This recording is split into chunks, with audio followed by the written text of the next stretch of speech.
Amigas y amigos de Entre Tejas TV, bienvenidos. En esta ocasión vamos a tener oportunidad de platicar sobre un tema sobre el cual Chiapas tiene un particular renombre a nivel nacional e internacional. No se trata de un producto agrícola, no se trata de ninguna manufactura, se trata de algo que la misma naturaleza como un don da a sus hijos predilectos. Vamos a hablar de poesía. En esta ocasión tuvimos oportunidad de invitar al poeta Gustavo Ruiz Pascasio. Gustavo es maestro en Ciencias Sociales y Humanísticas por el Centro de Estudios Superiores de México y Centroamérica de la Universidad de Ciencias y Artes de Chiapas, mejor conocida esta institución como CESMECA, y licenciado en Letras Latinoamericanas por la Universidad Autónoma de Chiapas. Ha sido becario del Centro Chiapaneco de Escritores 1993-1994 en poesía, y del Fondo Estatal para la Cultura y las Artes, el FOESCA, en 1996 y 1998 en ensayo.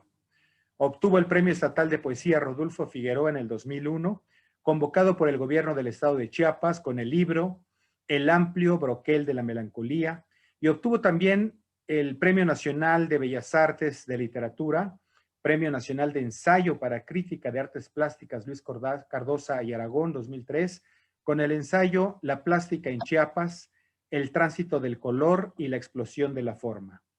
Es autor de los libros de poesía Cualquier día del siglo, El equilibrista y otros actos de fe, El amplio broquel de la melancolía, Escenarios y destinos, y No viene la primavera en las líneas de mi mano, y Cuaderno de Innsbruck, recientemente publicado y que será en gran medida el tema de esta conversación. También es autor de los libros de ensayo Los fantasmas de la carne, Las vanguardias poéticas del siglo XX en Chiapas, publicado en el 2000, Los designios de la diosa, la poética de Efraín Bartolomé, en el año 2000, La plástica en Chiapas, El tránsito del color y la explosión de la forma en el 2011, y Los andenes de la voz, ensayos de poesía mexicana contemporánea 2015. Nadie mejor que tú, mi estimado Gustavo, para hablar y para conocer y comprender los ámbitos de la poesía. Gracias por aceptar esta invitación. Gracias a ti por la misma y espero que podamos conversar de manera puntual para el beneplácito de la audiencia que cada vez es más creciente en este muy interesante proyecto que es Entre Tejas TV.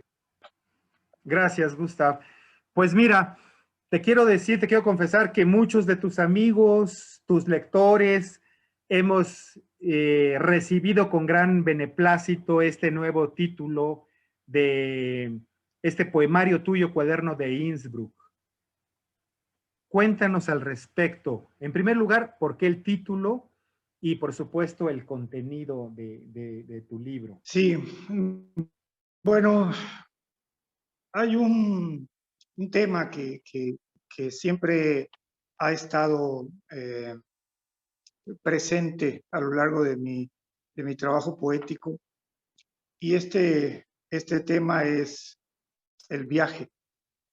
El viaje desde distintas ópticas de comprensión y bajo distintos niveles de sentido, pero fundamentalmente atiende a la especificidad del viaje interior, un viaje que, si bien tiene en su momento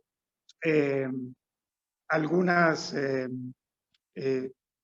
topografías, algunas especificidades de carácter geográfico, sobre todo se trata de un topos interno, por momentos un topos utópico, y que apela a la construcción desde esa interioridad de un mundo poético. Y Cuaderno de Innsbruck considero que no es la excepción en ese sentido. Parte, por supuesto, de una experiencia de viaje como tal, en las ocasiones en que la vida me ha dado la oportunidad de estar concretamente en Austria, en Francia y en España.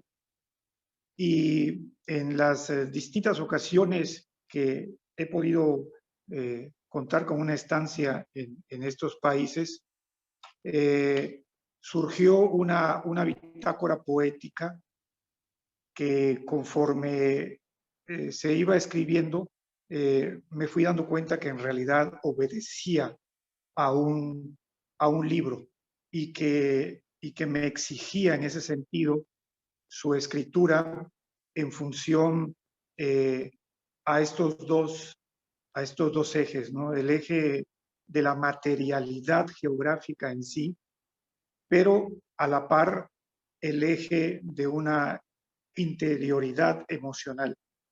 Y de ahí fue que digamos, desarrollándose este viaje interior, y el punto de partida del mismo fue Innsbruck, esta ciudad austriaca de reminiscencias medievales, enclavada en los Alpes, limítrofe con Italia, en el Tirol austriaco, y en donde por primera vez yo tuve la oportunidad de ver nevar, y en donde junto con dos amigos con los que viajamos para una conferencia en la Universidad de Innsbruck, con Enrique Hidalgo Mellanes y con Benjamín Lorenzana, pues quedamos prácticamente atrapados en una tormenta de nieve durante 3 días a medio camino entre Viena e Innsbruck.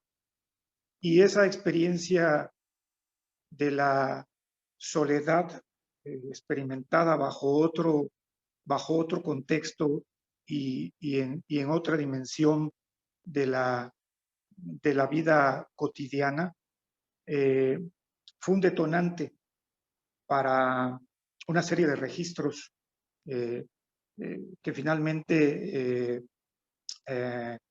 comprenden, digamos, esa búsqueda continua de la oscuridad a la luz, que termina por decirnos algo, no sé si por comprenderlo, pero sí por decirme algo a mí mismo. Y eso finalmente es lo que trajo como consecuencia Cuaderno de Innsbruck, que es un libro, además, que está dividido en 2 secciones, en 2 partes.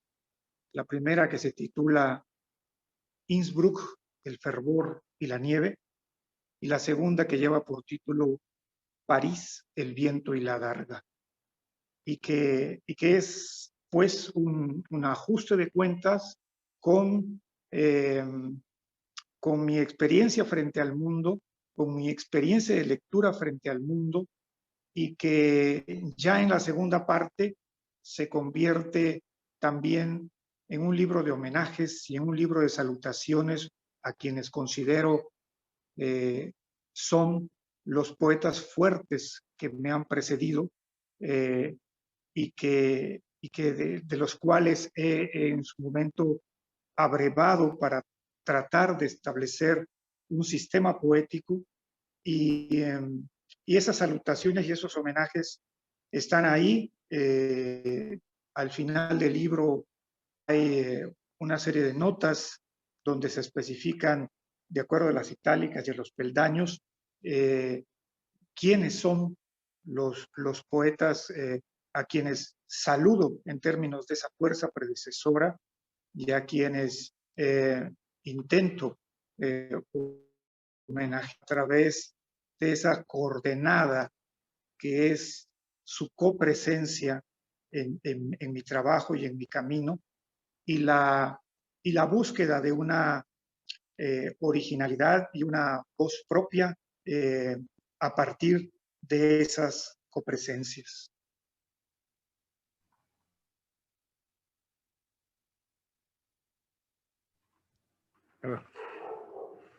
Gustavo, una intensa tormenta de nieve de 3 días originó los apuntes de este poemario tuyo, con la compañía que mencionaste, tus dos caros amigos, por supuesto, pero me gustaría saber desde la óptica de un poeta y luego que nos hiciste esa narración, ¿qué puede dejar esta tormenta no de nieve, sino esta epidemia en que nos tiene enclaustrados la vida desde la perspectiva de un poeta? ¿Qué puede significar en cuanto a reflexión, a creación? Creo que a muchos de nosotros nos interesará saber qué piensa de esto un hombre acostumbrado a la reflexión, a la filosofía y a ver la realidad desde otra lente, desde otra óptica. ¿Y qué puede derivar de Pues, todo ello, no? ¿Qué creación puede haber? claro, ajá. Bueno, la pandemia como tal, yo observo que nos ha situado nuevamente en nuestra condición de sujetos.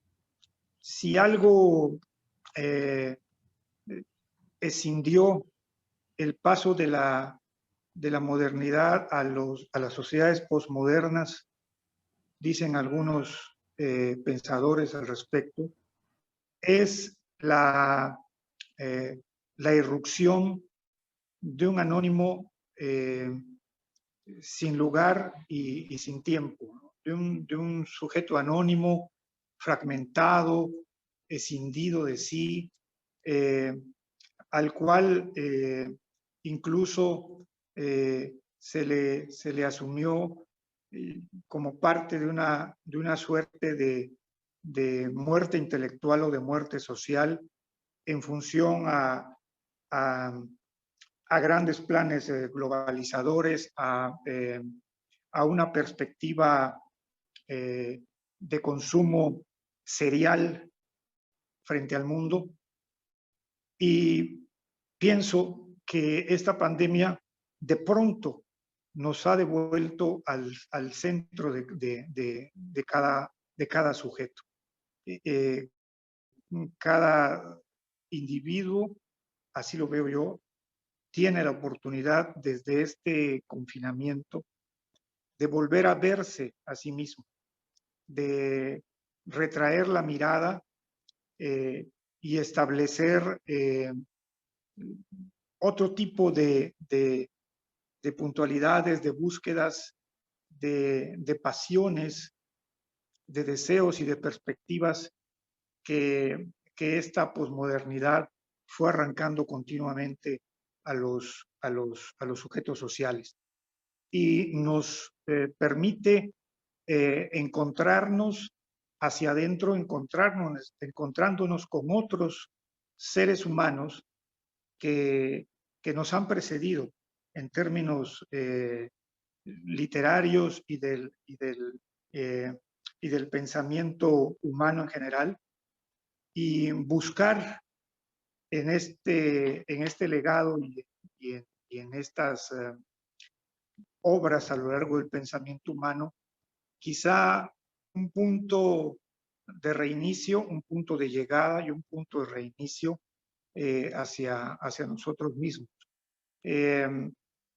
La pandemia creo que a diferencia de lo que algunos eh, sostienen de que hay detrás, después de ella, una nueva normalidad y que vamos a encontrarla como tal, como una trascendencia a este proceso eh, duro y absorbente. Yo creo que esa nueva normalidad tendrá que darse sí en función a la necesidad de continuar estableciendo vías esenciales desde adentro y hacia adentro. Eso es lo que yo observo. no veo que establezca la pandemia y el confinamiento un abro caótico ante los sujetos. Hay voces que piensan que sí, que hay una condición abrupta y que hay elementos, digamos, prevalecientemente histéricos a lo largo de todos estos meses. Yo no lo veo así, tal vez porque soy un tipo solitario, soy un tipo más hacia adentro, soy alguien que disfruta el entorno de poder conversar con mi soledad, con mis agregados interiores, con las voces que están ahí y que de continuo se suman nuevamente a mi propia reflexión del mundo y dentro del mundo. Y eso es a grandes rasgos lo que yo podría decir. Hay una serie de debates al respecto, hay posiciones cada vez más encontradas, sobre todo de algunos filósofos europeos, pero yo considero que es la oportunidad en sí para reencontrarnos como sujetos en medio de toda esta fragmentación, en medio de todo este grado fractal en que se ha convertido el desarrollo de las sociedades humanas en una cotidianidad vertiginosa cada vez más. Es cierto, pero en medio de todo esto, en medio de estos vertiginosos no lugares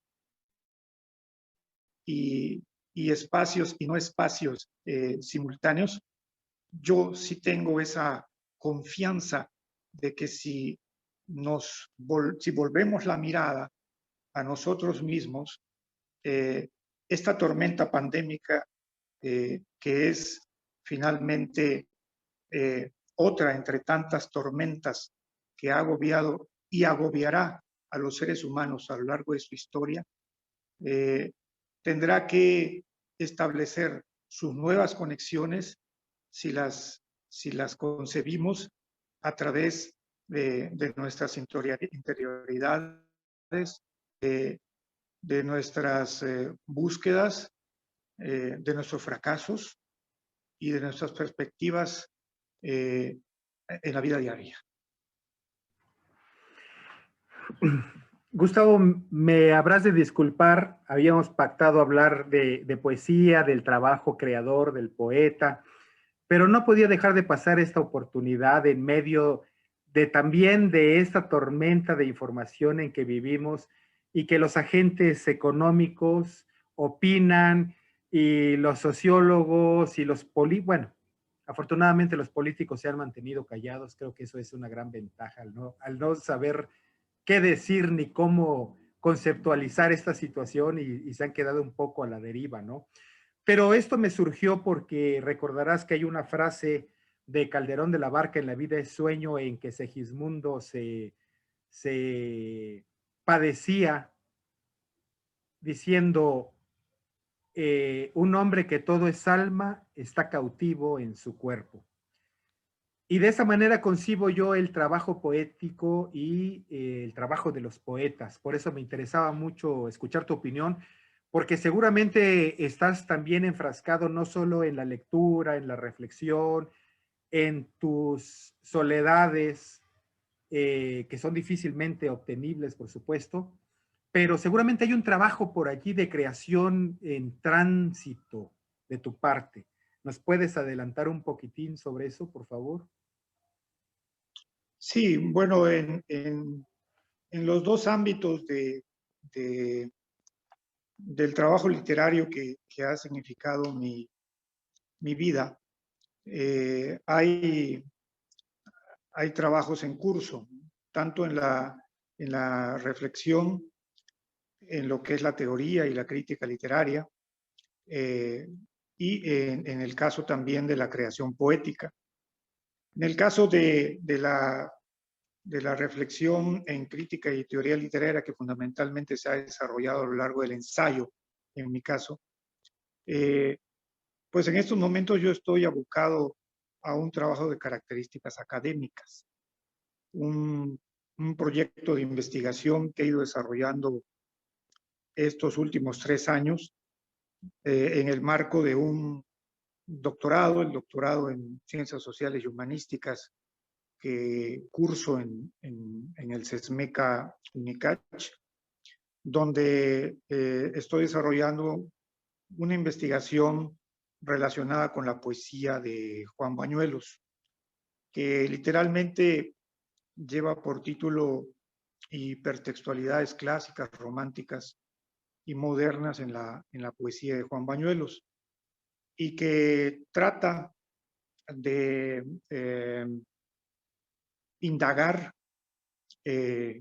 la presencia de distintas tradiciones de la poesía occidental en la obra de Juan Bañuelos.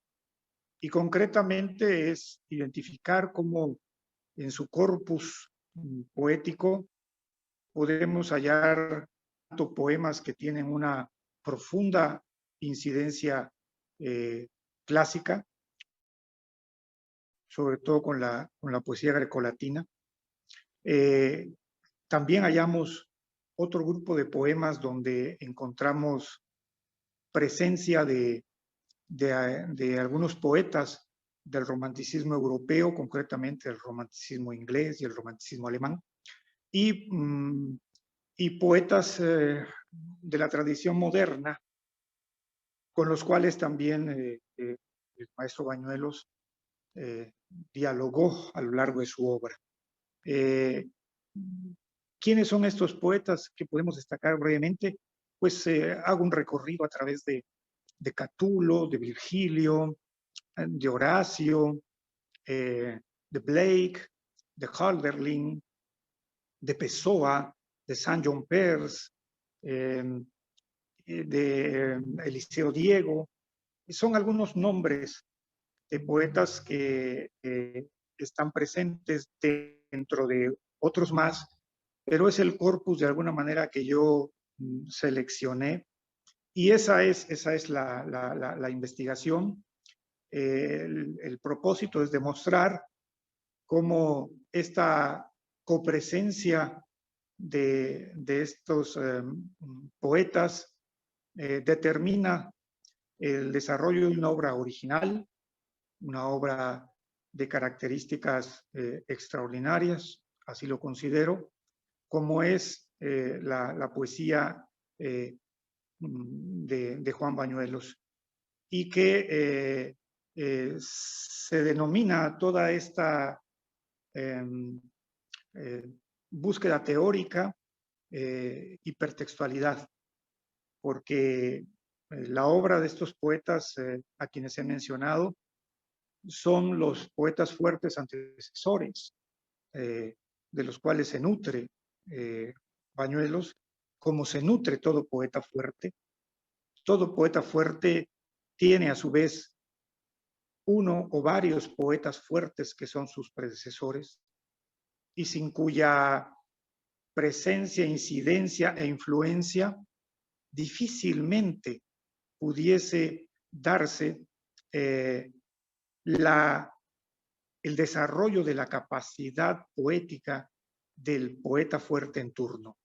Y cuando se da, cuando se logra, entonces hallamos lo que se conoce como hipertextualidades, es decir, un texto nuevo a raíz de todas estas presencias. Harold Bloom lo dice en la ansiedad de la influencia, una teoría de la poesía. Identifica perfectamente cómo estas copresencias pueden darse de distintas formas. Él habla de 7 formas en donde pueden establecerse la copresencia en un poeta fuerte. Yo trato de, a través de esta lectura teórica y de la lectura teórica de Gerard Genet, que acuña el término de la hipertextualidad hacia la poesía y el caso de Bloom, por supuesto, también hace la poesía. Trato de establecer un vínculo, digamos, esencial y sustancial para poder comprender la obra de Bañuelos. Una obra que desde mi punto de vista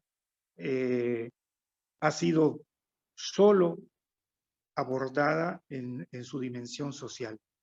Por supuesto, por la enorme carga que hay en sus orígenes con un movimiento tan significativo como fue la espiga mutinada, pero que en el caso de Bañuelos merece otro tipo de atención a su obra, y esa atención fundamentalmente estética, fundamentalmente poética, fundamentalmente basada en el principio de la traslación poética del lenguaje, que considero yo es la poesía, se presenta en el caso de Bañuelos. Y eso es lo que estoy tratando de trabajar de manera continua y reflexiva. Espero llegar a buen puerto. Espero que finalmente se presente la obtención de ese grado, pero además de esa obtención académica, fundamentalmente a mí lo que me interesa es que mi reflexión que se ha dado a lo largo del ensayo, de la crítica literaria y de la crítica de arte, ahora encuentre otros canales a través de la investigación académica. Eso es en el primer eje de creación. Y en el segundo eje de creación, que es la poesía, y la poesía como creación, de la cual hablábamos al principio de esta conversación, pues tengo un par de trabajos que estoy en este momento tratando de establecer versiones un poco ya finales de los mismos. No tengo en este momento la definición de los títulos, pero han sido también desarrollados a través de dos planteamientos. El primero de ellos, y es un poco de lo que hablábamos con respecto a Bañuelos, pretendo escribir o estoy escribiendo sobre todo un libro en donde hay, en términos de la creación poética, donde pueda establecerse el entrecruzamiento entre la tradición y la ruptura. Momentos en donde a través de esto que mencionábamos anteriormente, de este confinamiento, puede establecerse una voz que, observando a los otros que están antes y detrás y delante de sí, del poeta, pueda tener la perspectiva suficiente para poder encontrar la voz que le permita volver a ver hacia afuera, poder abrir nuevamente la ventana y redescubrir ese mundo, no solo pospandémico, ese mundo pandémico, nuestras propias pandemias interiores. Es posible que este texto surja a partir de este libro, surja a partir de un verso que a mí me parece un verso muy demoledor de el poeta Charles Simic, que es el siguiente. Querido Friedrich, el mundo sigue siendo cruel y hermoso. Y yo creo que este mundo compila hoy en día esas dos grandes acepciones a las que apela Simic. El mundo sigue siendo cruel y sigue siendo hermoso. Pues es cruel no haber podido leer todo lo que uno quisiera leer, pero es hermoso escuchar en una conversación de dónde abrevan los poetas. A mí me parece justamente ese trabajo de ir descubriendo a los poetas fuertes que hay en cada uno de nuestros poetas cercanos, y como decías, el caso de Bañuelos, ¿no? Que por su militancia política ha sido más homenajeado por la grandeza de su trabajo poético. Una de las preguntas que yo me he ido guardando a lo largo de esta conversación muy agradable y muy interesante contigo, Gustavo, es al final de tu comentario sobre tu reciente poemario, eh, Cuaderno de Innsbruck, hay lo que dijiste. Al final de ese poemario menciono a los poetas duros que han seguramente influido en ti, por supuesto, y me quedé con la pregunta esperando un poco, ¿quiénes son ellos? Porque también quiero que cuando tú respondas esto, pues ya tuvimos el antecedente del análisis y la reflexión que hiciste sobre Bañuelos, que es lo que aplica en tu caso, ¿no?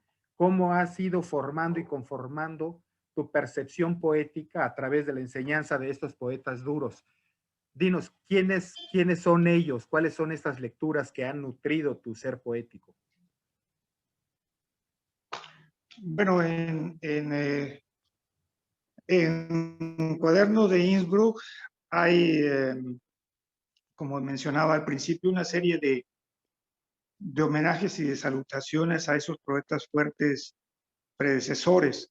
Los hay tanto establecidos como dos epígrafes, uno en cada sección. El primero de ellos corresponde a un poeta francés llamado Yves Bonfoy y de un libro que se titula De la movilidad y de la inmovilidad de Dob, y concretamente de la sección que corresponde a un subtítulo Habla Dob, y que es precisamente eh, esta perspectiva de cómo abrigar la soledad en medio del paso de las estaciones, no solo de las estaciones del mundo, sino de las estaciones de la vida. El epígrafe dice: deseaba el verano, un verano furioso que secara mis lágrimas, y ha llegado este frío que en mis miembros aumenta, y me desperté y padecía, dice Yves Bonfoy. Al igual que Bonfoy, hay una línea eh, afectiva y magisterial de algunos poetas fuertes franceses que van desde Bonfoy en términos contemporáneos, perdón, Cadou, pero también está Paul Celan, que aunque era un poeta nacido en lengua alemana, escribió gran parte de su obra en lengua francesa. Está, por supuesto, Mallarmé y Alain Bosquet. Encontramos también, por supuesto, a Hölderlin, el gran poeta romántico alemán, y hay algunas otras salutaciones a poetas en lengua española, por supuesto Octavio Paz, César Vallejo, Antonio Machado, fundamentalmente. Y estos poetas son homenajeados y se establece esa salutación de manera entrelazada con algunos de los poemas que escribí para Cuaderno de Innsbruck, de tal manera que sus voces están dentro de estos poemas. eh, eh, me, me permiten dialogar al interior estos poemas forman parte de una especie de cápsula de tiempo y de espacio, pero también una especie de cápsula lírica, anímica, ideológica, que me acompaña a lo largo de este viaje.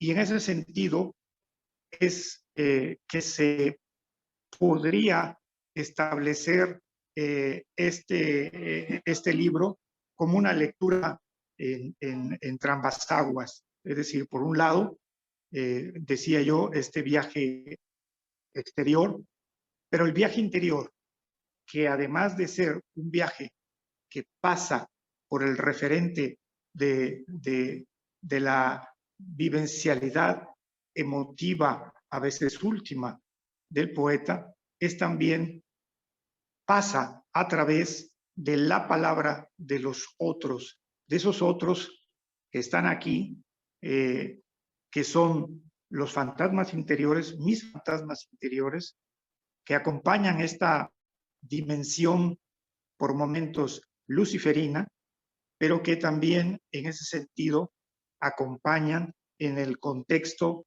de cierta, digamos, exégesis y cierta voluntad extática para poder llegar al puerto final, que sería en ese sentido la voz trascendida del poeta más allá de su cotidianidad.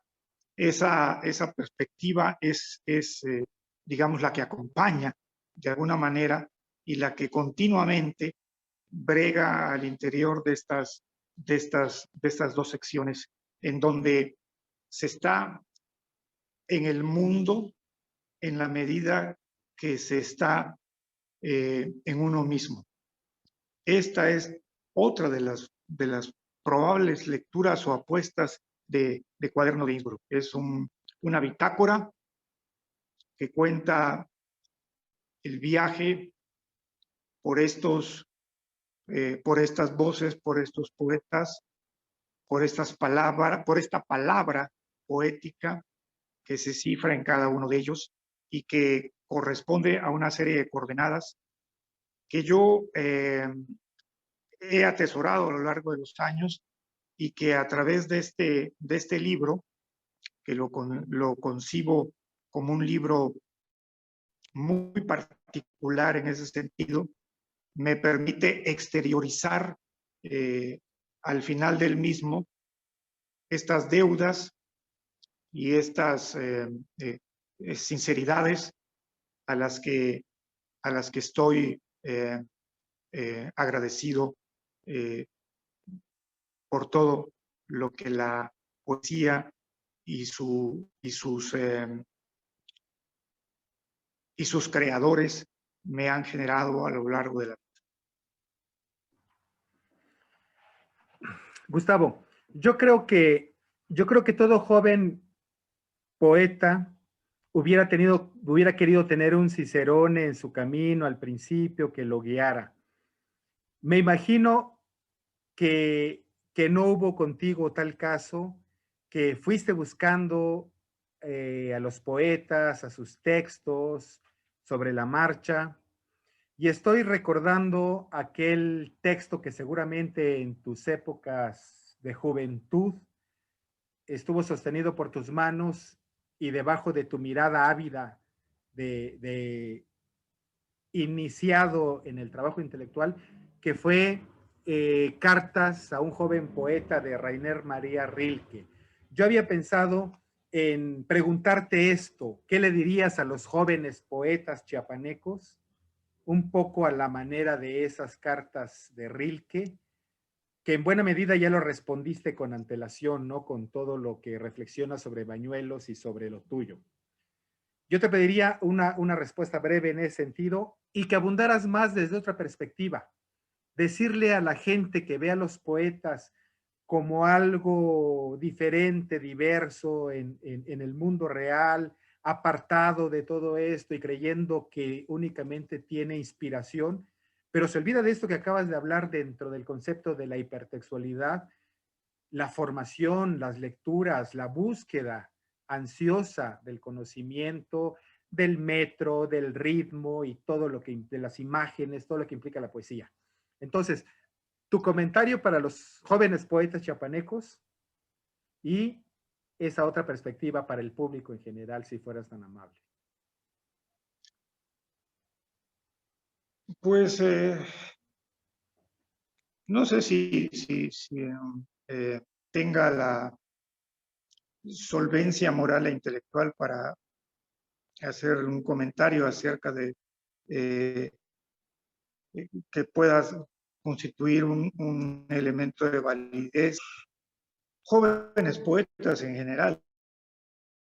Hoy en día hay, lo que sí puedo observar es que hoy en día hay una ansia cada vez más apremiante por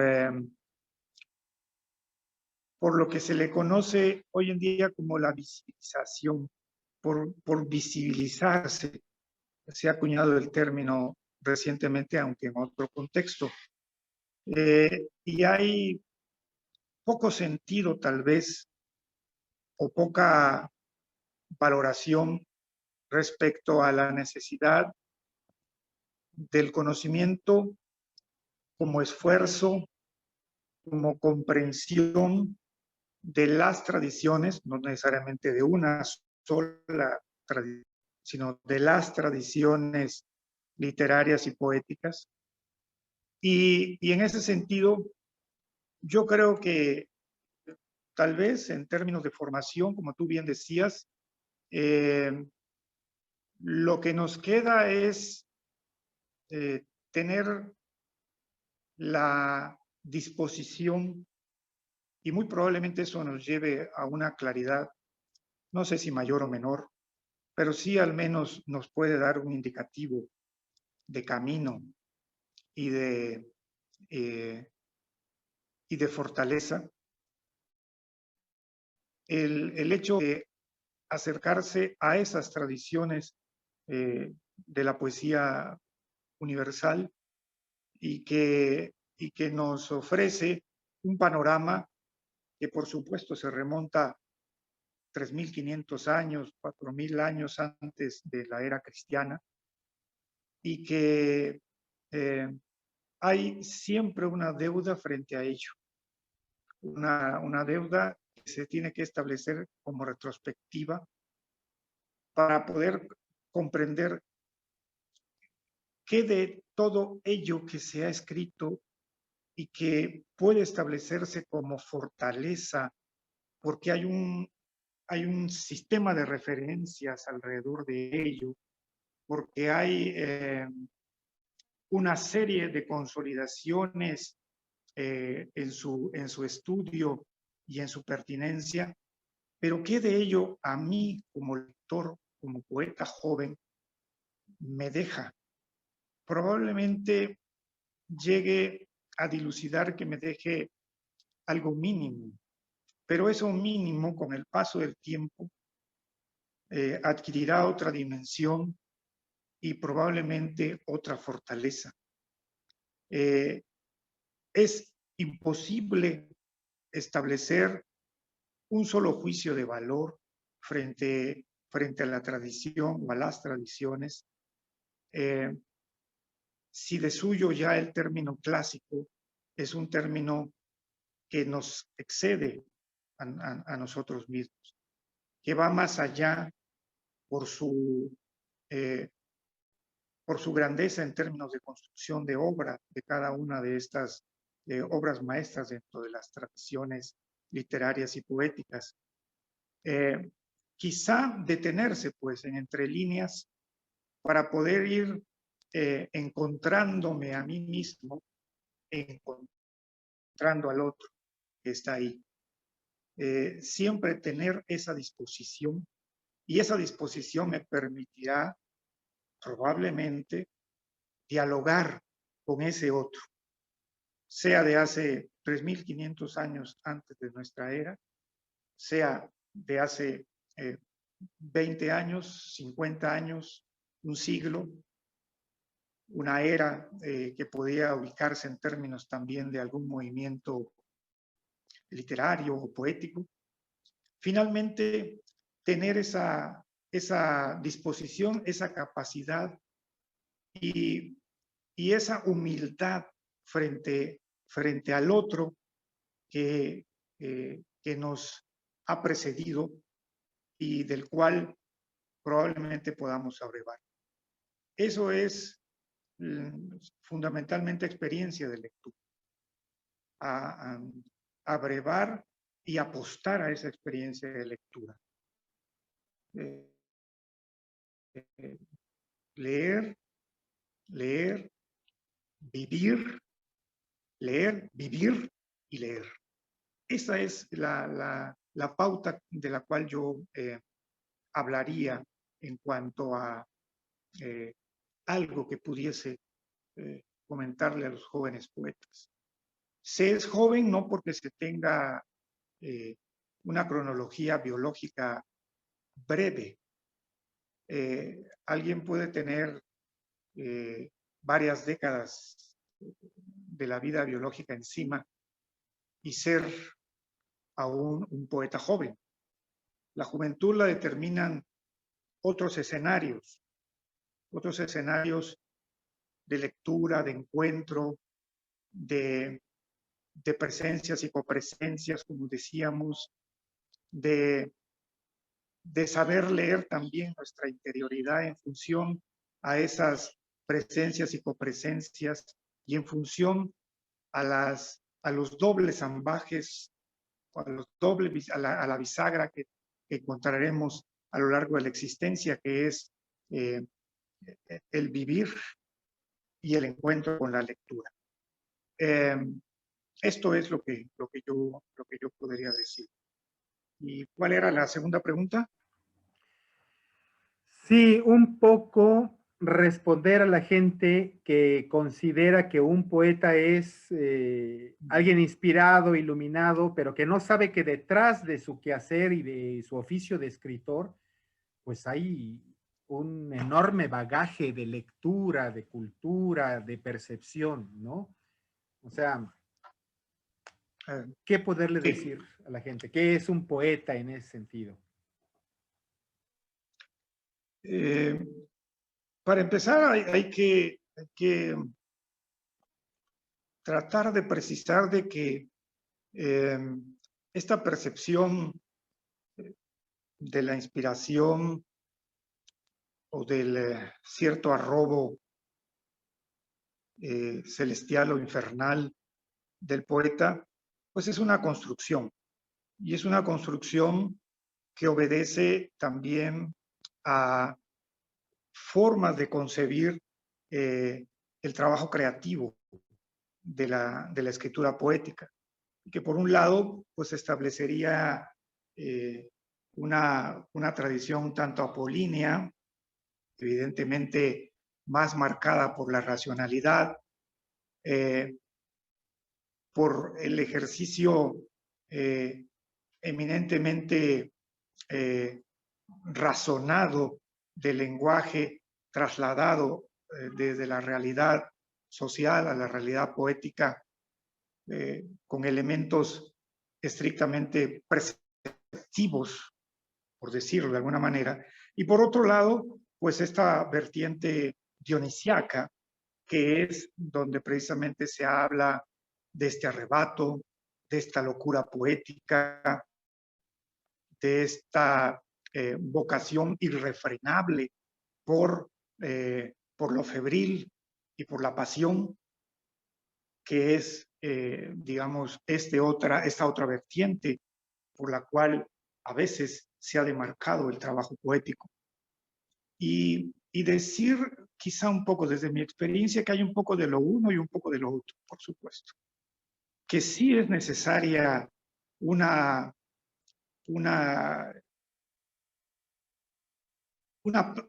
momento convulso,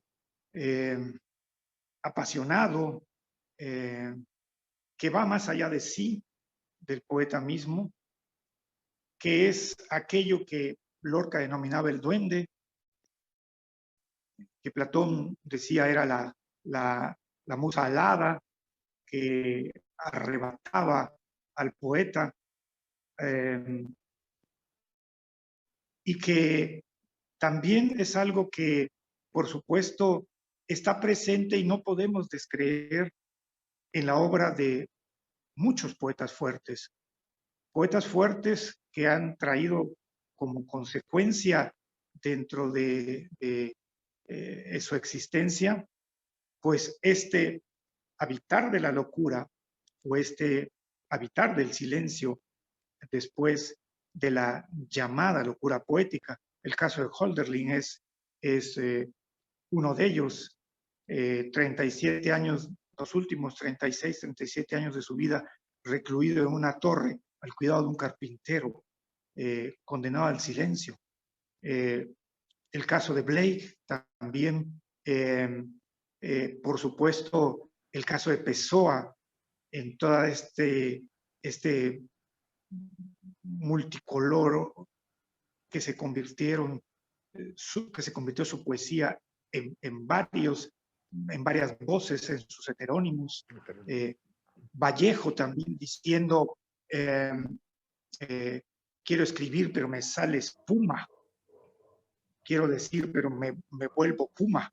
Me siento puma. Es decir, sí no podemos negar este grado enorme de esta consonancia de lo trágico en la literatura y en la poesía. Lo dice Walter Musch, la historia de la literatura es la historia trágica de la poesía. Pero en medio de todo mare magnum y en medio de todo este pandemonium poético está la construcción del texto. Y la construcción del texto poético tiene que abrigar, por supuesto, a un escenario que pase a través de esa experiencia que puede ser estática o luciferina, por otra serie de perspectivas que permitan anudar, si no anudar, poder establecer las correferencias y las correspondencias de toda esa vivencialidad a través de lo que yo puedo denominar el texto poético en sí. En mi caso, yo no concibo poemas aislados. Yo concibo la construcción de un libro. Cada libro no es la compilación de poemas escritos a lo largo de un periodo específico. No. Cada libro es una manera de trasladar el mundo. Y esa manera de trasladar el mundo de la realidad social a la realidad poética, es decir, un lenguaje otro, que ese lenguaje otro supone una materia verbal y esa materia verbal desciende a través de la escritura, solo puede ser concebida a través de un proceso específico de consolidación del texto, de diálogo con ese texto en construcción, pero también de diálogo con esos demonios o con esos ángeles, y también un diálogo en donde persiste y asiste continuamente un proceso autocrítico fundamental. Si a lo largo de la escritura de un pretendido libro nos llega la noticia a nuestro interior de que esa escritura no va, pues esa escritura no va. Ese es el punto fundamental y es lo que pudiese compartir en función a lo que preguntabas de manera muy puntual y que por supuesto implica a veces la curiosidad ajena de quien no está inmerso dentro de esta labor de escritura, y en el caso concreto de la escritura poética. Claro. Gustavo, yo no quisiera irme sin que quedase testimonio de tu lectura de algo del material que acabas de publicar recientemente para que escuchemos de qué estás hablando en realidad. ¿Podría ser? Claro que sí. Si me permite, yo quisiese leer dos poemas de la primera sección, de Innsbruck, el fervor y la nieve, y dos poemas de la última sección, París, el viento y la darga. Ítaca, el topos de mi retorno. No aguardan por mí millares dispuestos al combate. No hay un copo nevado en sus inmediaciones, ni una furtiva rueca debajo de la luna llena. No es Ítaca el punto de mi recuerdo. No hay modos de representación ni astucia en sus veredas, mas llevo algunas provisiones que he recaudado por si el destino, un cirio de cera roja para alumbrarme la esperanza, una vasija de sílice para beber la concordia, un tegumento de mirra para tazar la nostalgia. Con ellas tengo un acervo para cualquier vaticinio. El día en que a ti regrese, me será dada la noche.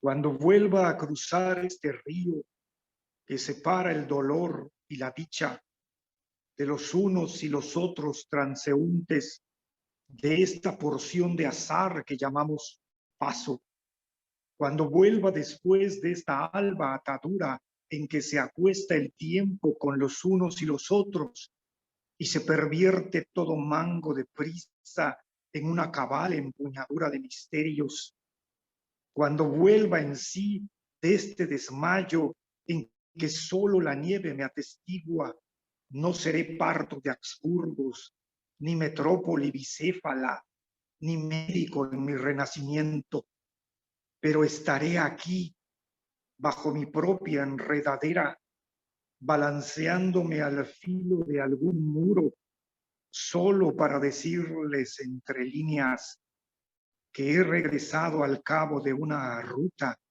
para cruzar el río de los unos y los otros. Mi padre no era un Illuminatus. Sacaba cuentas a distancia para medir su propio orden. El agua de París nunca lo podría alcanzar. Los tramos de mi padre cuelgan de mis andamios, de mis resquicios, a flor hirviente de algún desborde sin zapatillas.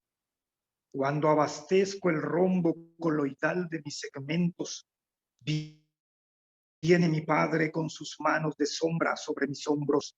No hay agua bautismal para mi padre en Notre Dame de Lorette. Son las 7 de la tarde. Las columnas del templo siguen ahí. Mallarmé ajusta sus cadenas. El pentagrama y la geometría arañan el cielo. Una constelación fría de olvido y de desuso. Tengo varios mapas de París en las ojeras. Se me han ido acentuando con el alma del recuerdo, no por una operación de pertenencia, más bien es como irse fijando en cada piedra, como ir de tobillos por el agua, como llamarle pan a la vida con pausas. Porque a mí me gusta la vida enormemente, pero desde luego con mi muerte querida y mi café viendo los castaños frondosos de París, Vallejo al frente. Yo no sé del recuerdo de souvenirs. Me aletargan, me vuelven un árbol podado, un japonés incierto. Yo prefiero la vida enormemente, lo demás no me cabe en lo más luz.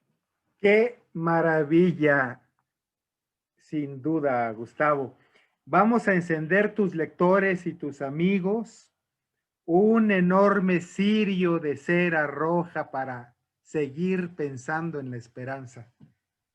Como parafraseando uno de tus poemas, el que primero leíste de Ítaca, que es un tema universal y que habla del viaje geográfico y el viaje interior, sin duda. Gustavo, qué maravilla, qué agradable, qué maravillosa en verdad conversación. No cabe duda que el escucharte entretejer así tus conceptos y las palabras nos dejan con un gusto enorme de gratitud con la vida, de gratitud con la literatura y particularmente con la poesía y la amistad. Muchas gracias por esta oportunidad que nos diste, Gustavo. Pues muchas gracias, Luis, por todo lo atesorado durante estos años. Gracias por permitirme compartir el cuaderno de Innsbruck y en general todo aquello que me permite seguir tejiendo y tramando esta vida a partir de, pues, de la literatura, de la poesía y de todo lo que en ella reside en mí. Muchas gracias y más luz. Mehr Licht, como decía Goethe, justamente.